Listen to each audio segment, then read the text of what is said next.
할렐루야.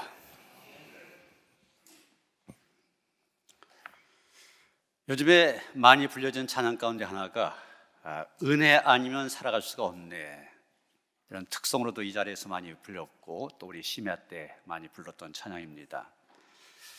이 찬양은 요즘 역시 제일 핫한 찬양 사역자 CCN 가수 소진영의 간증입니다. 이분에 대한 이야기가 얼마 전 국민일보 겨자신화에 실렸기 때문에 먼저 그 이야기를 소개하려고 합니다. 그녀는 25살 때 만성 골수성 백혈병, 그래서 시한부 진단을 받았습니다. 그런데 지금은 완치되어서 찬양사역에 헌신하고 있습니다. 그녀는 투병하는 기간 동안 자기가 4가지의 은혜를 입었다, 그렇게 얘기합니다. 백혈병 진단을 받은 직후 신약이 나왔는데 굉장히 비쌌습니다. 그런데 바로 보험이 적용이 되어져서 그렇게 돈을 많이 들이지 않고 치료를 받을 수 있었습니다. 그 다음에 찬양팀 마커스에 들어가서 거기서 한 형제를 만나 결혼까지 하게 되었습니다. 아직 젊기 때문에 조혈모 세포 이식 수술을 권유받게 됩니다. 그런데 문제는 그 수술을 하게 되면 평생 동안 아기를 갖지 못한다는 것이었습니다. 그래서 일단 수술은 미뤄두고 약을 먹기로 했습니다. 약물 치료를 시작한 거죠. 그래서 약물 치료를 받다가 아이를 갖기로 하고 1년 동안 약을 끊었습니다. 그래서 임신하려고 애를 썼는데 임신에 실패했습니다. 그래서 안 되는가 보다 포기하고서 다시 약을 먹으려고 하는데 임신이 되었습니다. 의사가 말합니다. 만약 약을 끊자마자 바로 임신이 되었으면 아기는 기형아가 되었을 거라는 겁니다. 바로 임신되지 않은 것이 은혜였습니다. 그녀는 정말 백혈병, 시한부, 사망 진단까지 받은 거 아닙니까? 그런 것을 비롯한 크고 작은 고난 많이 받았지만 모두가 주님의 은혜로 헤쳐나올 수 있었습니다. 그래서 지은 찬양이 바로 이 찬양입니다. 은혜 아니면 살아갈 수가 없네, 호흡마저도 다 주의 것이니 세상 평안과 위로 내게 없어도 예수, 오직 예수뿐이네. 크신 계획 다 볼 수도 없고 작은 고난에 지쳐도 주께 묶인 나의 모든 삶 버티고 견디게 하시네.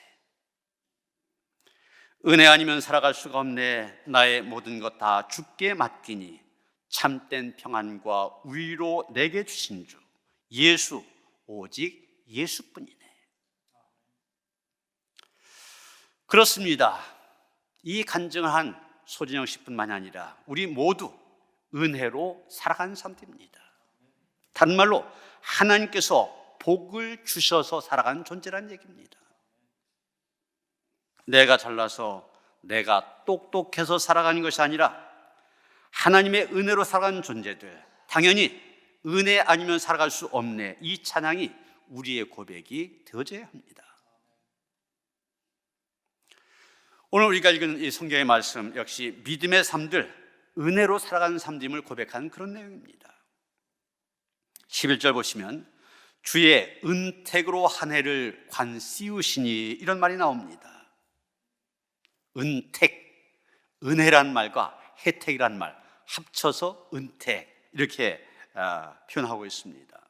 그런데 주의 은택으로 한 해를 관씌우시니 그랬습니다. 한 해를 관씌웠다, 굉장히 문학적인 그런 표현입니다. 이 관이라고 하는 것은 임금이 쓰는 면류관을 의미합니다. 그렇다면 관을 씌웠다고 하는 것은 임금이 되게 했다, 영광을 씌웠다, 이런 뜻 아닙니까? 한 해 동안 정말 왕처럼 풍요롭게 살 수 있도록 하나님께서 인도해 주셨다는 뜻입니다.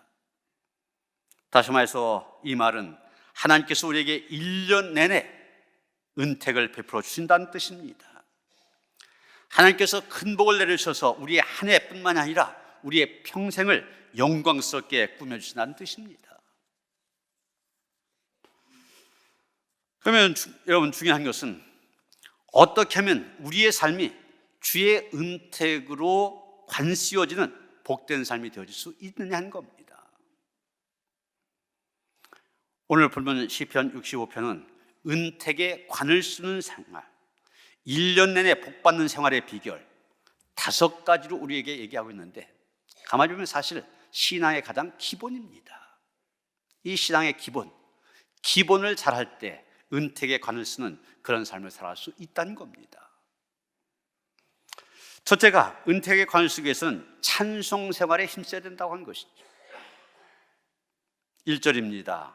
하나님이여 찬송이 시온에서 주를 기다리오며 사람이 서원을 주께 이행하리이다, 이렇게 말하고 있습니다.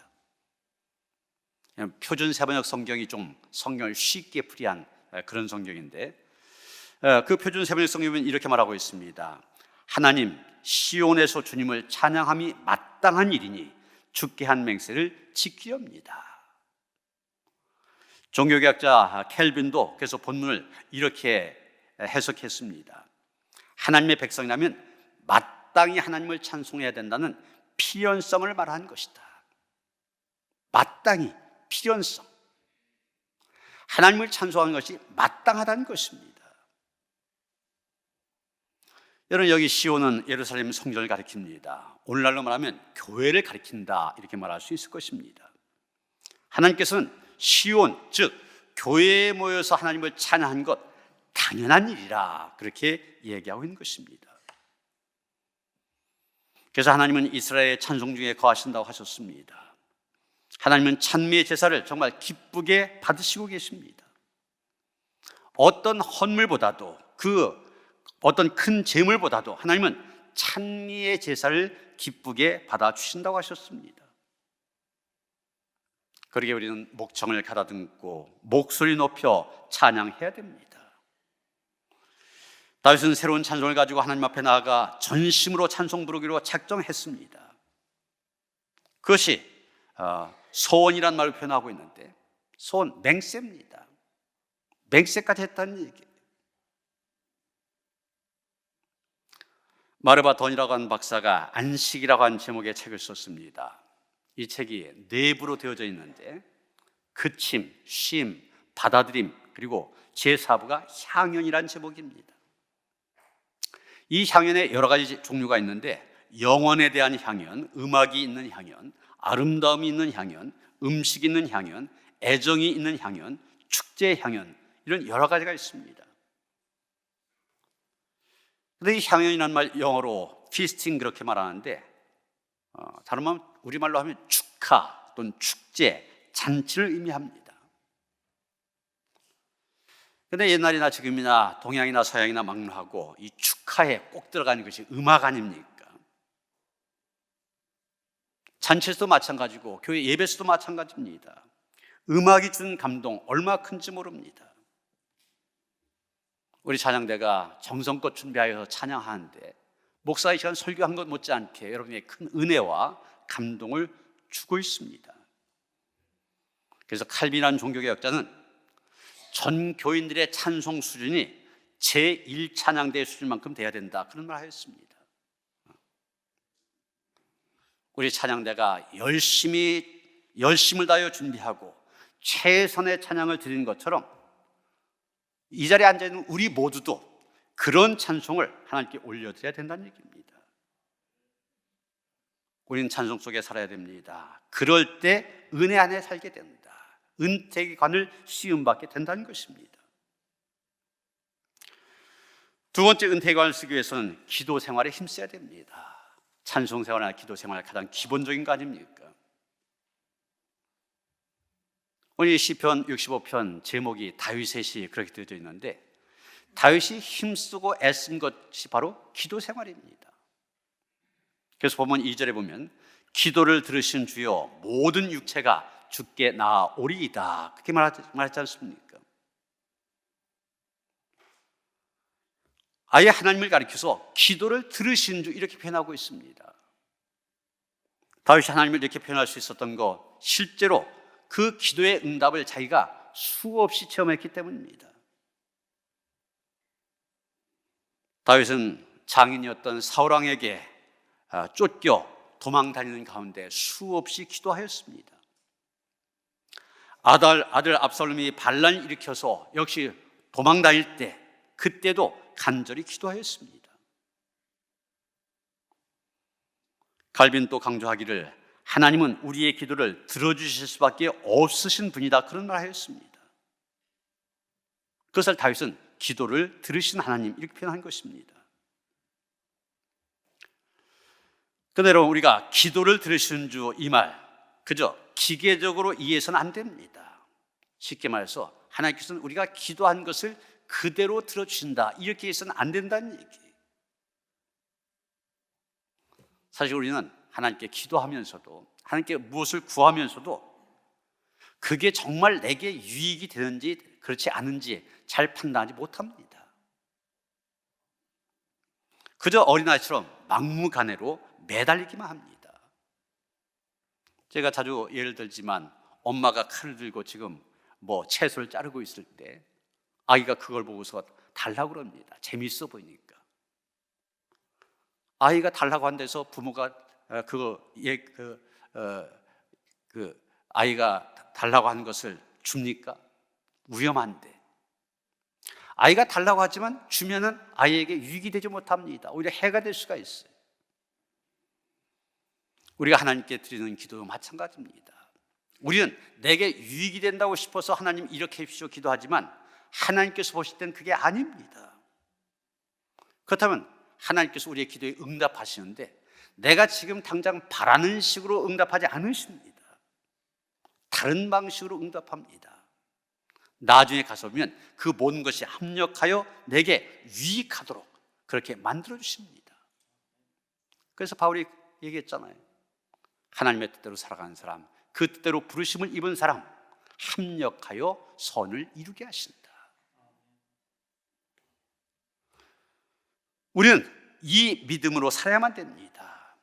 이런 신앙으로 살아가는 사람들, 그런 사람들 입에서 기도를 들으신 주님, 이 고백이 나올 수 있게 된 것입니다.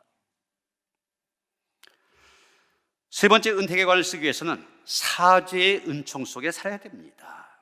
3절 보시면 죄악이 나를 이겨 싸우니 우리의 허물을 주께서 사시리다 이렇게 말하고 있습니다.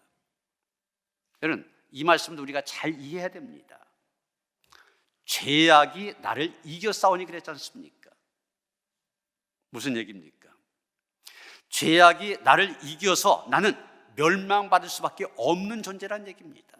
그런데 허물을 주께서 사하시다. 주님께서 용서해 주셨다는 뜻입니다. 죄악이 나를 이겼으나, 다른 말로 내가 그 죄에 졌지만은 주님께서 용서하여 주셔서 우리로 하여금 그 죄악을 이길 수 있게 해주셨다는 얘기입니다. 종교개혁자 마틴 루터가 유명한 말을 했습니다. 굉장히 역설적인 말인데, 우리 기독교인은 어떤 존재냐? 의인이면서 동시에 죄인, 죄인이면서 동시에 의인인 게 바로 우리 기독교인이다, 그런 말을 했습니다. 다시 말해 우리 안에는 죄인의 모습, 의인의 모습 똑같이 들어있다는 것입니다. 사실 우리가 아무리 하나님을 잘 믿는 사람이라 할지라도 정말 어떤 때는 황홀하게 영적인 체험을 하기도 하고 성령 충만 가운데 기뻐 뛰는 그런 경험들이 있다 할지라도 그게 계속해서 똑같이 지속되는 것은 아닙니다.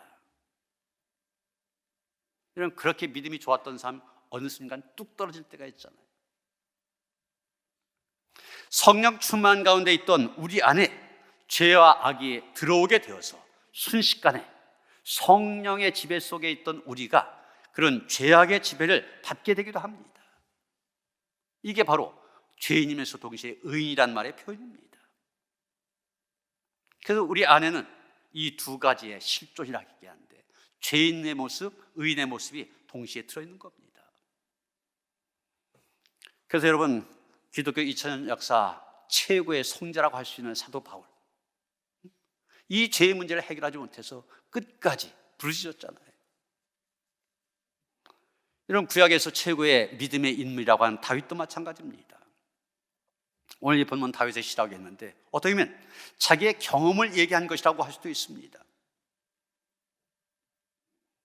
여러분, 다윗, 하나님께서 내 마음에 맞는 사람, 그럴 정도로 믿음의 사람, 견고한 사람 아니었습니까? 전쟁을 할 때도 꼭 하나님께 기도하고서 전쟁터에 나갔습니다. 하나님, 가야 됩니까? 말아야 됩니까? 하나님께서 오케이 사인을 하실 때만 갔습니다. 그러니까 갈 때마다 승승장구할 수밖에 없었습니다. 그런데 여러분, 그랬던 다윗이 순간적으로 밧세바와 간통한 죄를 저지르게 되고 그 남편을 죽이는 살인죄까지 범하게 되지 않습니까? 여러분, 이게 인간 실존의 모습이라는 것입니다. 그렇다면 이런 삶을 살아가는 우리에게 필요한 것이 무엇입니까? 난 의로운 사람이다, 자족감에 빠져있는 것이 아니라 주님의 용서를 받는 일, 이게 중요합니다. 사실 이게 우리 기독교의 특성입니다. 모든 인간은 죄인이기 때문에 하나님께로부터 용서를 받아야 된다. 그런데 기독교의 특성인데도 세상 사람들이 기독교를 못마땅하게 여기는 관점이 되어지기도 합니다. 우리 기독교의 기본이 모든 인간 죄인이다, 하나님의 용서를 받아야 된다, 이거 아닙니까? 그런데 세상 사람들 뭐라고 얘기합니까? 아니, 용서를 받기는 뭘 받아? 자기가 잘못했으면 자기가 책임을 지고 자기 잘못을 인정하고 앞으로 똑바로 살면 되는 거 아니야? 무슨 하나님께 용서를 받는다고 그러냐? 이런 식으로 얘기를 합니다. 여러분, 인간적으로 생각하면 맞는 얘기도 합니다. 그럴듯한 말입니다. 그러나 이것은 인간에 대한 정확한 이해를 갖지 못한 데서 나오는 그런 말입니다. 인간이라고 하는 존재가 얼마나 약해서 쉽게 죄와 악의 유혹에 넘어가서 그 죄악의 지배를 받고 있는 존재인지 제대로 알지 못하기 때문입니다. 그저 도덕적인 노력, 또 어떤 윤리적인 책임감, 이런 것들을 통하여서 인간은 그 죄를 이기고 의로워질 수 있다, 이렇게 생각합니다. 그래서 성경은 그렇게 말하지 않습니다. 성경은 인간의 전적인 타락을 말합니다. 전적으로 타락했기 때문에 인간은 스스로의 힘으로는 죄악을 이길 수 없다고 가르칩니다. 하나님께서 은혜를 주셔서 우리의 죄를 용서해 주셔야만 된다고 말합니다. 다시 말해서 죄와 악은 우리의 힘으로가 아니라 하나님만이 이길 수 있게 한다는 것입니다. 우리가 죄악을 이기는 것이 아니라 하나님께서 이기게 하신 것입니다. 우리가 할 일은 오직 하나님께로부터 용서를 받는 일입니다. 사죄의 은총을 받을 때 그 은총의 힘으로 우리는 죄악을 이길 수 있게 된 것입니다. 그래서 시편 103편 8절부터 12절까지 보면 다윗은 사죄하신 하나님을 이렇게 찬양하고 있습니다. 여호와는 긍휼이 많으시고 은혜로우시며 노하기를 더디하시고 인자하심이 풍부하시도다. 자주 경책하지 아니하시며 노를 영원히 품지 아니하시리로다. 우리의 죄를 따라 우리를 처벌하지는 아니하시며 우리의 죄악을 따라 우리에게 그대로 갚지는 아니하셨으니 이는 하늘이 땅에서 높음같이 그를 경외한 자에게 그의 인자하심이 크심이로다. 동이 서에서 먼 것 같이 우리의 죄가를 우리에게서 멀리 옮기셨으며. 여러분, 동쪽과 서쪽은 영원히 먼 거리입니다.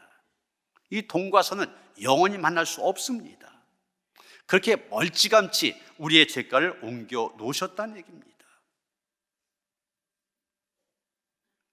우리는 이 사죄의 은총을 받은 사람들입니다. 이 사죄의 은총을 받은 사람들이기 때문에 은택의 관을 씌우며 살아갈 수 있는 것입니다. 네 번째, 은택의 관을 쓰기 위해서는 하나님께 가까이 나아가야 됩니다. 4절 말씀 보시면 주께서 택하시고 가까이 오게 하사 주의 뜰에 살게 하신 사람은 복이 있나이다. 우리가 주의 집 곧 주의 성전의 아름다움으로 만족하리이다, 이렇게 말하고 있습니다. 여기 주의 뜰이 나오는데 주의 뜰에 살게 하신 사람 복이 있다. 여러분, 옛날 구약시대 예루살렘 성전은 성전을 들어가면 일단 뜰이 있습니다. 유대인의 뜰이 있고 여인의 뜰이 있고 이방인의 뜰이 있고 제사장의 뜰이 있고, 거길 들어가면은 성소, 지성소가 나옵니다. 이 뜰도 다 성전에 포함이 되는 거예요. 그렇기 때문에 이 주의 뜰, 지금 말로 하면 교회입니다.